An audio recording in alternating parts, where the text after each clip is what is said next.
고린도전서 1장 26절에서 31절까지가 되겠습니다.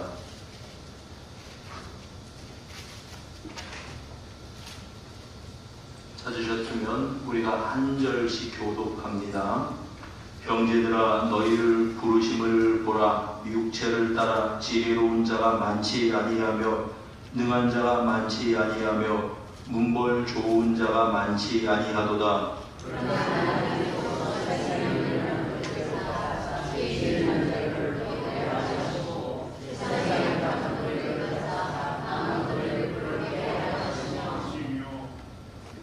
하나님께서 세상의 전한 것들과 멸시받는 것들과 없는 것들을 택하사 있는 것들을 폐하려 하시나니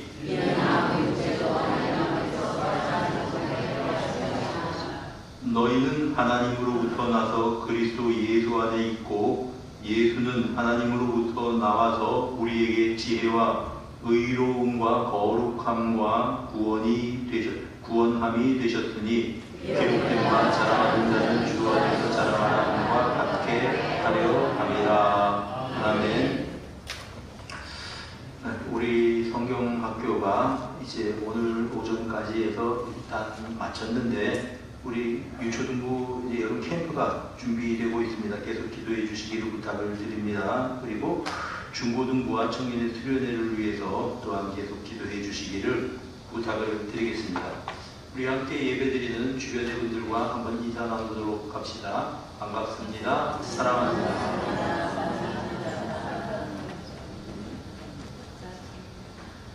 여러분, 이제 날이 많이 덥습니다. 그래서 아무리 생각해도 이 더운 때는 제일 시원한 데가 우리 본당 같아요. 이렇게 그냥 냉방기 틀어주고 하니까 다른 데 가지 않고 앉아있는 분들이 참 아주 지혜롭게 피서를 하시는 분들 같습니다. 우리 여러분 모두에게 하나님의 은혜가 함께 하시기를 축복합니다. 자, 우리 고린도 교회에 대해서 계속 좀 생각을 해봅니다. 고린도라고 하는 지역에 대해서 제일 첫 시간에 좀 말씀을 드렸죠. 그리스 반도와 펠로폰네소스 반도 그 사이에 아주 그냥 이 띠처럼 이어진 거기에 이제 위치한 그러한 도시가 고린도라고 하는 도시입니다. 원래 그리스의 3대 도시 중에 하나죠. 아테네, 스파르타, 고린도. 그러니까 이 로마와 또 이제 그리스와 그 지중해 패권을 놓고 아주 그냥 피튀기는 전쟁을 했는데 그 전쟁 와중에 끝까지 저항한 도시가 바로 그리스의 주요한 도시들입니다. 그래서 주전 146년에 로마의 장군 문미우스가 완전히 그 도시를 정복한 다음에 폐허로 만들어버렸습니다. 다 부숴버렸어요. 사람들이 살지 못할 곳으로 만들어버렸습니다. 그리고 로마에서는 완전히 반란의 근거지라고 해서 고린도 지역에 사실 사람들 이주시키지를 않고 그냥 방치되어 있었습니다. 그러다가 한 100년 동안 폐허로 있다가 줄리어스 시저가, 유명한 줄리어스 시저가 지정학적인 가치를 이제 다시 한번 생각을 해본 겁니다. 이 좋은 위치에 동쪽으로 가도 바다요, 서쪽으로 가도 바다입니다. 그렇다고 해서 육지와 뭐 이렇게 떨어진 섬도 아닙니다. 아주 길게 그냥 가느다랗게 이렇게 이제 연결되어 있는 바로 그 지점이거든요. 어디로 가도 바다와 통할 수 있는 이런 천혜의 위치를 가진 고린도를 그냥 내버려두고 있었구나. 그래서 줄리어스 시저가 황제가 그 고린도를 재건합니다. 거기 건물을 짓고 사람들을 거기 이주시켜서 살게 하고 그래서 번성하게 된 도시가 고린도라고 하는 도시입니다. 불과 이 바울 사도가 이 서신을 기록할 때 그 도시의 역사가 새롭게 건축하기 시작했던 때부터 그 도시의 역사가 불과 한 이제 얼마 되지 않는 그러한 도시가 바로 이 고린도였습니다. 그러다 보니까 고린도에 어떤 사람들이 모여들어서 살게 될까요? 그런 신시가지 새로 조성된 그러한 어떤 상업의 중심지 혹은 교통의 중심지에 들어와서 살게 되는 사람들은 보통 이제 로마의 그 군단이 있었으니까 군인들, 백부장 같은 군인들이 들어와서 살고 있었을 것이고 뿐만 아니고 거기에는 이제 뭔가 새로 도시가 조성되니까 큰 꿈을 안고 뭔가 들어와서 새로 사업을 일궈보자고 하는 젊은 벤처 사업가들, 요즘으로 말하는 그런 사람들이 들어와서 살기도 했었던 곳입니다. 그리고 이 당시 로마 영역의 각 처에서 나름대로 이제 이 장사를 하고 사업을 하려고 하는 그러한 생각을 가지고 사람들이 모여든 도시가 고린도라고 하는 그러한 도시였습니다. 그러니까 거기에 속한 사람들은 어떤 사람들이었을까요? 그 고린도 교회에 상당한 경제적인 능력을 가진 사람들이 있었을 겁니다. 대표적으로 브리스길라와 아굴라 같은 사람들, 바울 사도가 고린도에 들어갔을 때 바울 사도를 고용해서 같이 천막을 만드는 일을 했었던 사장님입니다. 상당히 재산이 있는 사람들이었죠. 유대인들이기도 했고요. 그런 사람들이 있었을 겁니다. 그리고 또 고린도전서 11장에 보면 애찬에 대해서 책망을 하면서 바울 사도가 이렇게 책망을 하는 것을 보게 됩니다. 부유한 사람들이 가난한 사람들을 배려하지 않고 자기들끼리 먹고 마셨다고 하는 그런 책망하는 그런 말씀을 통해서 볼 때 경제적으로 굉장히 좀 부유한 사람들, 능력이 있는 사람들이 고린도 교회의 어떠한 이제 일부를 구성하고 있었다. 우리가 이렇게 볼 수 있습니다. 그 교회에 그래도 경제적으로 능력 있는 사람들이 꽤 있었다는 이야기죠. 그리고 또 한 가지, 이 게바파라라는 표현을 통해서 우리가 이 고린도 교회에 유대인들의 율법을 중요시하는 그런 어떤 정통파 유대인들 혹은 그들의 영향을 받은 사람들도 꽤 많았을 것이다. 그렇게 볼 수가 있습니다.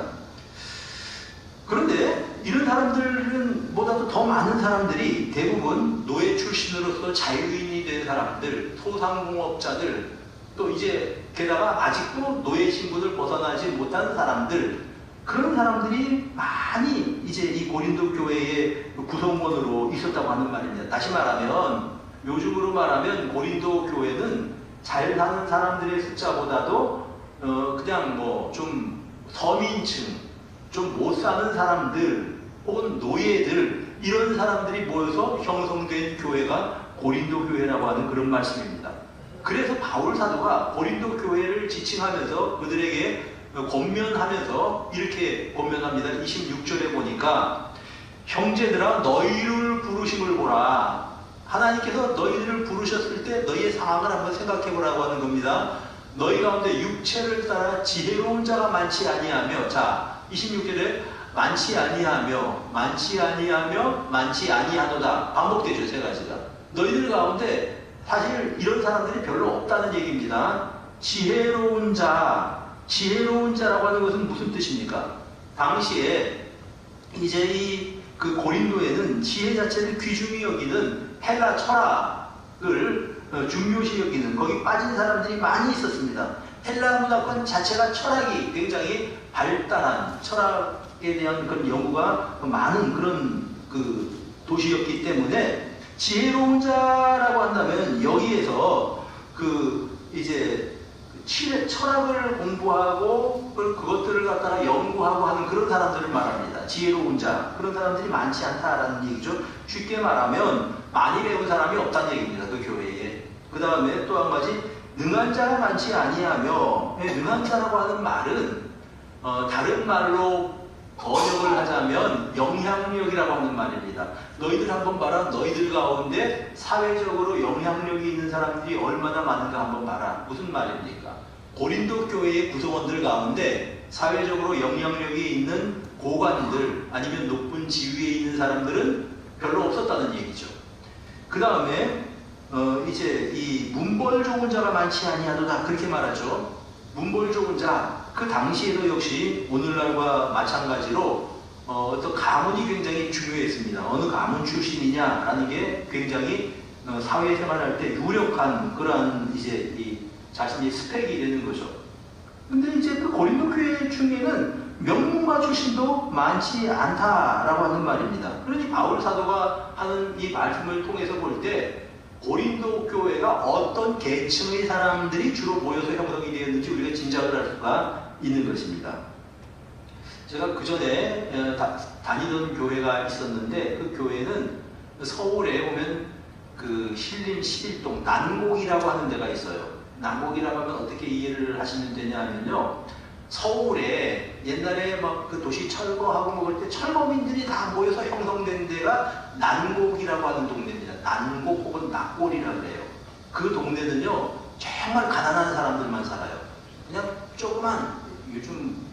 그런 표현 쓰는가 모르겠는데 학고방이라는 얘기 들어보셨어요? 조그만 집 이렇게 해가지고 거기 뭐 그냥 방 하나 뭐 이렇게 부엌 하나 해가지고 거기 사람들이 오글오글 사는 겁니다. 거기에 사는 사람들은 주로 일용직 뭐 이제 노동자들 이런 사람들이 모인 그 동네가 난곡이라고 하는 동네인데 제가 이제 다니던 그 성기동 교회가 그 난곡 지역에 있는 교회였습니다.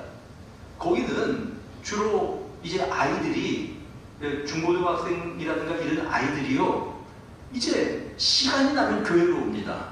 거기 요즘은 이제 뭐 아이들 뭐 주일학생들 다 집에서 이렇게 부모님들이 돌보잖아요. 그 동네는 그랬어요. 그 동네는 갈 데가 없어요. 애들이 갈 데가 없으니까 이제 교회로 오는 겁니다. 거기서는 중고등부 같은 거 하기 참 좋습니다. 애들이 시간만 나면 와요. 교회로. 그런 교회가 생각이 나네요. 일종의 그런 부류의 사람들이 모이는 특수교회죠.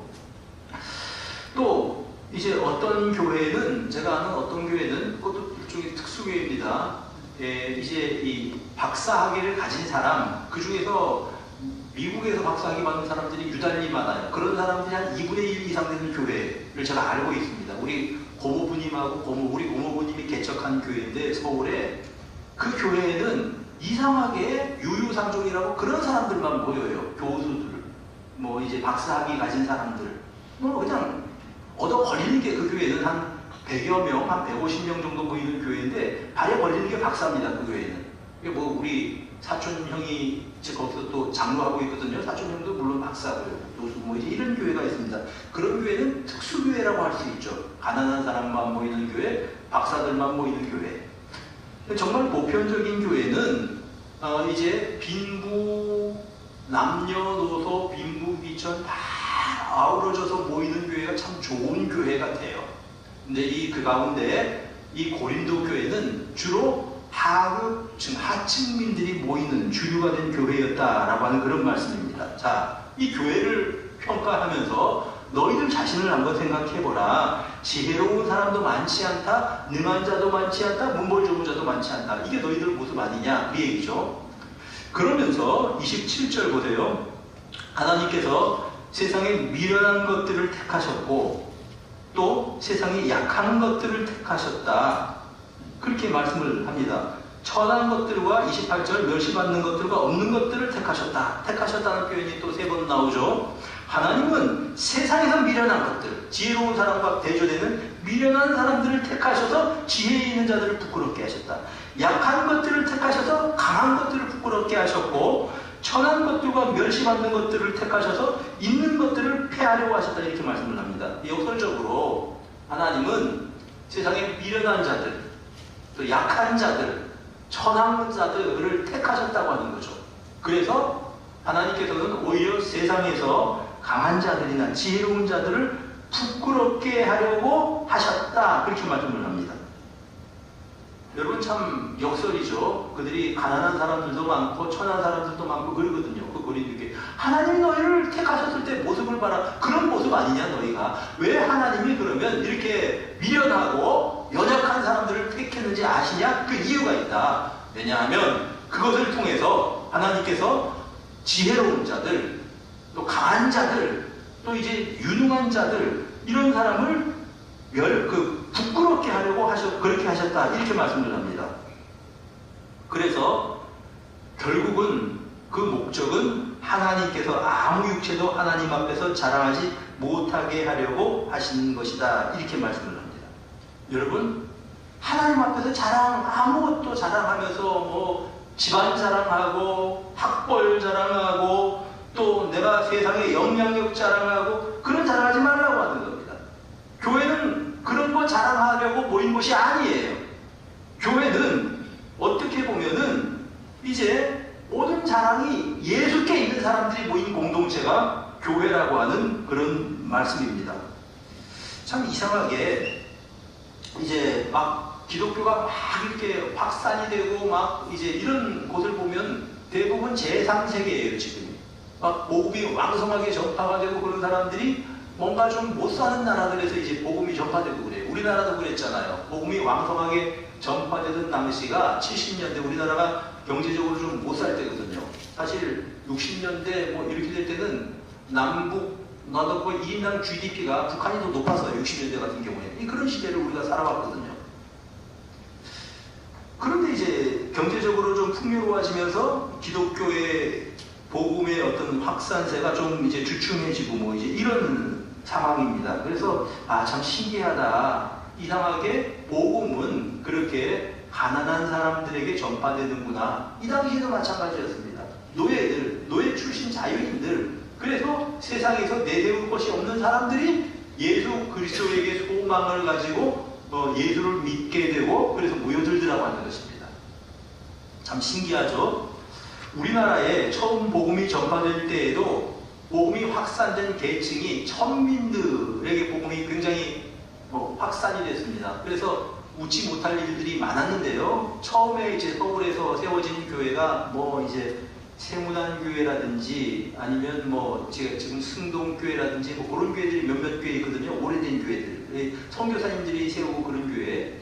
그 가운데 이제 승동교회라고 하는 교회가 있습니다. 지금도 있어요. 승동교회. 근데 이제 그 승동교회가 원래 곤당골에 있다 그래서 곤당골 교회라고 그랬거든요. 이 교회에 어떤 일이 있었냐면 그 당시 그 선교사님이 와서 이제 막 전도를 하고 했는데 백정이 전도가 되었어요. 여러분 그 당시 조선시대의 말기만 하더라도 신분의 차별이 아주 엄정했고요. 그 가운데 제일 최하계층이 백정입니다. 전국에 한 3만 명 정도 되었대요. 조선에. 그 백정은요 사람 취급을 하지는 않습니다. 이게 이 누구라고 이제 지금으로 말하면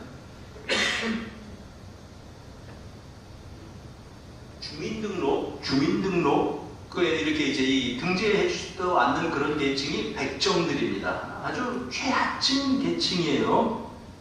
자, 그런데 그 가운데 박성춘이라고 하는 사람이 몸이 아파서 그 당시 담임 목사님이었던 그러니까 선교사님이에요. 목사님이 그 사람을 신방하고 그리고 이제 그 당시에 이제 선교사님들 가운데 의사들이 있었잖아요. 의사 선생님들을 이렇게 데리고 가서 뭐 이제 이 병도 치료해주고 그래서 박성춘이 나았습니다. 그 백정이. 그래서 내가 예수를 믿겠다고 결정을 하고 이 사람이 예수를 믿으러 교회로 나왔는데 큰일 났어요. 이 사람이 백정이거든요. 그 당시에 교인들이 한 20명 내지 30명 모일 때인데 양반들도 있고요. 뭐 하여간 별 사람들이 다 모였는데 백정이 같이 앉아서 예배를 드린다는 게 이해가 안 되는 거예요. 그래서 난리가 났습니다. 담임 목사님한테, 선교사님이 있을 수 없습니다. 어떻게 백정하고 같이 앉아서 예배를 드립니까? 안 됩니다. 막 부득부득 반대하고 그래도 이제 목사님이 우리 백정도 다 하나님의 자녀다 뭐 어떻게 이렇게 얘기를 하니까 그러면 조건을 하나 걸었습니다. 우리가 저 백정하고 같이 예배를 드릴 수는 없는데 제일 뒷자리에 백정 앉게 하고 거기 그 중간에 자리를 몇 칸 띄고 그래서 앉게 하면 우리가 백정 뭐 이렇게 교인으로 이제 예배드린 거 인정하겠습니다. 그렇게 얘기됐거든요. 근데 그게 무슨 말이냐고 선교사님이 똑같은 하나님의 자녀지 백정은 그럼 뭐 사람이 아니냐고 이렇게 된 거예요.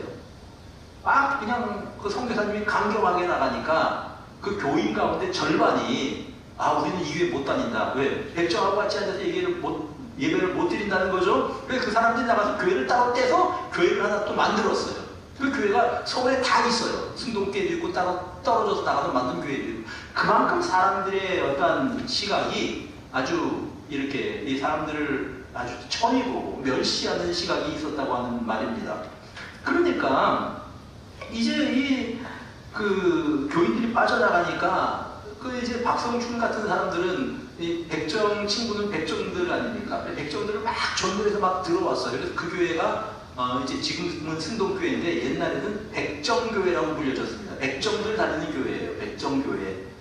근데 이제 이 무호 목사님이 그 당시에 이제 왕실하고도 연결이 되고 그래서 계속해서 조정에 건의해서 신분을 철폐했거든요. 그리고 이제 명령을 내린 게 뭐냐면 왕을 통해서 백정들도 갓을 쓸 수 있게 허락을 했습니다. 옛날에는 백정들 갓 쓰면 안 됐어요. 백정들도 갓을 쓸 수 있게 그렇게 했으니까 너무 백정들이 좋아했습니다만 만세를 부르고 그래서 이제 그때에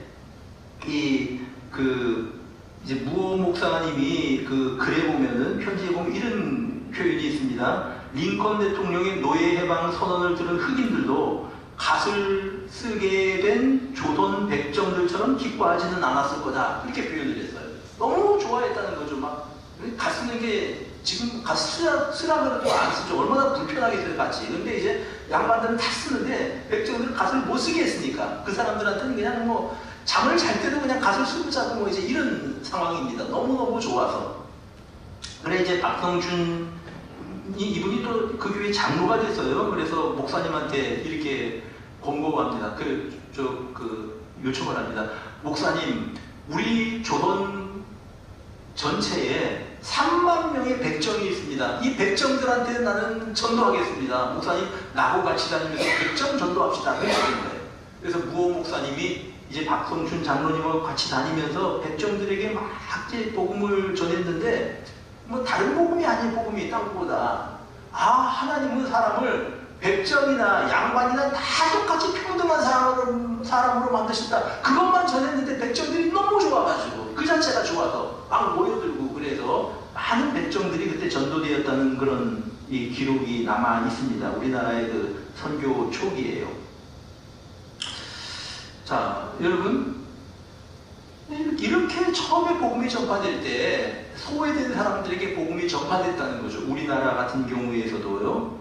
그래서 이제 어떤 그들을 통해서 점차 사회 전반적으로 복음을 받아들이는 사람들이 늘어나게 되었던 거죠. 우리나라 교회도 그랬다는 얘기입니다. 그러니까 이 고린도에도 이런 가난한 사람들 혹은 사회적으로 어떤 미천한 사람들에게 복음이 먼저 전파되고 그들을 통해서 고린도 전체에 복음이 전파되게 되었다라고 하는 것입니다. 여러분, 로마가 복음이 전파되었을 때 로마가 주후 313년에 콘스탄틴 대제가 이제 기독교를 용인을 하죠. 그 전까지는 신자들은 다 박해를 받았습니다. 감옥에 가고 뭐 사형도 당하고 뭐 이제 이런 상황이었는데 그가 이제 콘스탄틴 황제가 이 기독교를 용인하지 않을 수 없게 되어 있었던 상황이 있습니다. 그때 상황이 뭐냐면 이 저변이 밑에서부터 노예들부터 시작된 복음이 위로 점점 확산이 되어져 갔고요. 딴 것보다도 이제 그리스도인들이 기독교인들이 그 사람들이 굉장히 가정적으로 깨끗한 사람들이다 이렇게 평이 나 있었어요. 로마에. 그래서 오히려 귀족집에서 며느리를 찾을 때 신자들을 선호해서 그리스도인들을 갖다 며느리를 찾고 뭐 이렇게 드리고 이러다 보니까 굉장히 복음이 상류층까지 전파가 되고 그래서 무시할 수 없는 세력이 되어버렸던 겁니다. 아래에서부터 점차적으로 복음이 확산되어서 사회 전체가 이제 복음의 영향을 받게 된 게 로마 교회이죠.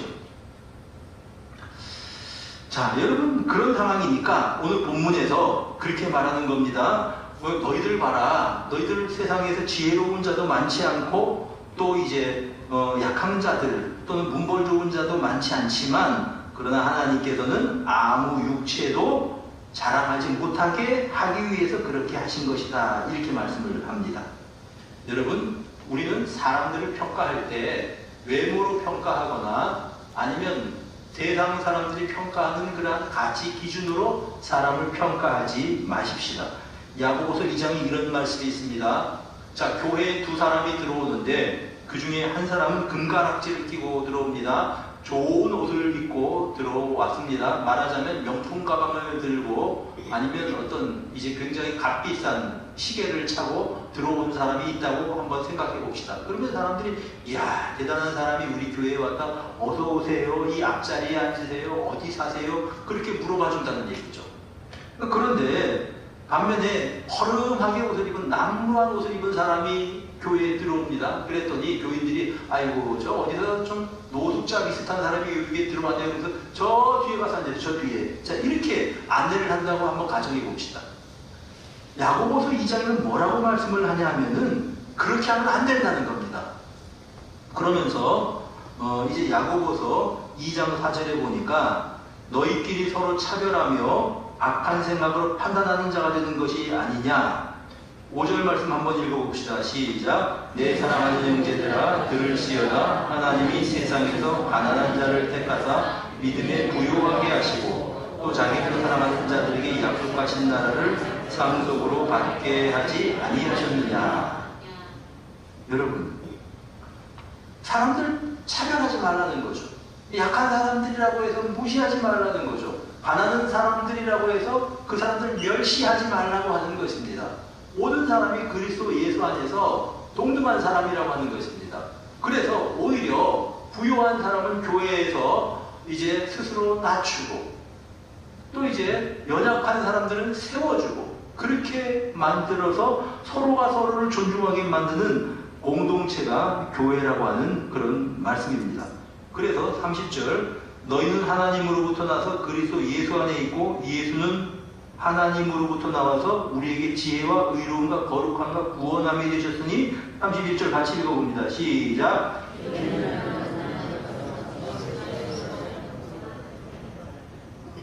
주 안에서 자랑하라. 사랑하는 여러분, 정말 자랑할 것, 우리가 자랑할 것은 어떤 우리의 문벌이 아니고 가문이 아니고 얼마나 가졌냐 하는 것이 아니고 예수 그리스도. 우리의 자랑은 예수 그리스도이십니다. 누구에게 가도 나는 그리스도인이다, 이 사실 때문에 자부심을 가지고 사람들을 대할 수 있기를 바랍니다. 내가 그리스도인이기 때문에 그리스도인답게 살아가는 우리 성도님들이 되시기를 축복합니다. 하나님이 우리를 사랑하시되 얼마나 사랑하시는가 하면 나의 하나님 되시는 것을 부끄러워하지 않으신다는 표현이 있어요. 히브리서 11장 16절, 그들이 이제는 더 나은 본향을 사모하니 곧 하늘에 있는 것이라. 이러므로 하나님이 그들의 하나님으로 일컬음 받으심을 부끄러워하지 아니하시고, 내가 하나님의 자녀가 된 것을 하나님 부끄러워하지 않으신다는 거죠. 마찬가지로 우리 교회의 어떤 형제, 약해 보이는 어떤 형제, 또 어떤 면에서는 가난해 보이는 어떤 형제를 그 하나님이 되셨다고 하는 건 하나님 부끄러워하지 않으신다는 겁니다. 우리가 사람을 어떤 겉모습으로 사람들을 평가하고 혹은 사람들을 멸시한다면 그들의 주가 되시는 예수 그리스도를 멸시하는 것과 똑같은 일이라고 하는 거죠. 그래서 우리가 남들을 존중할 줄 알아야 되고, 또한 우리는 정말 자랑할 분은 예수 그리스도시다, 이렇게 우리는 이제 이 자랑하면서 교회 생활을 해야 될 것입니다. 여러분, 우리 세상의 기준으로 사람들을 평가하지도 말고, 또 남들이 자랑하고 남들이 내세우는 것들을 가지고도 교회에서 내세우지도 말고 예수 그리스도를 자랑하고 예수 그리스도를 귀하게 인정하고, 그리고 예수 나의 구주시다, 이것이 나의 자랑의 제목이 되는, 자랑거리가 되는 우리 성도님들이 되시기를 우리 주님의 이름으로 축복합니다. 연약한 사람들이 교회에 와서 용기를 얻는 공동체, 또 어쩌면 세상에서 눈에 띄지 않는 사람들이 와서 귀중히 여김을 받는 그런 공동체, 그런 공동체가 교회라고 하는 겁니다. 고린도 교회를 향해서 바울 사도는 너희들 봐라, 너희들도 사실 이렇게 그 지혜로운 자도 많지도 않고, 그리고 유력한 사람도 많지도 않고, 너희들 가운데서도 이렇게 이제 그 문벌 좋은 자도 많지 않잖아. 그러면서 다 왜 이렇게 하시는지 알아? 하나님이 예수 그리스도를 자랑하라고 그렇게 하신 거야. 우리 주님을 자랑하고 그리스도 예수를 자랑하고 그분을 나의 자랑으로 삼고 살아가는 우리 모든 성도님들 되시기를 주님의 이름으로 축복합니다. 우리 찬송 한번 같이 부르고 같이 기도하시겠습니다.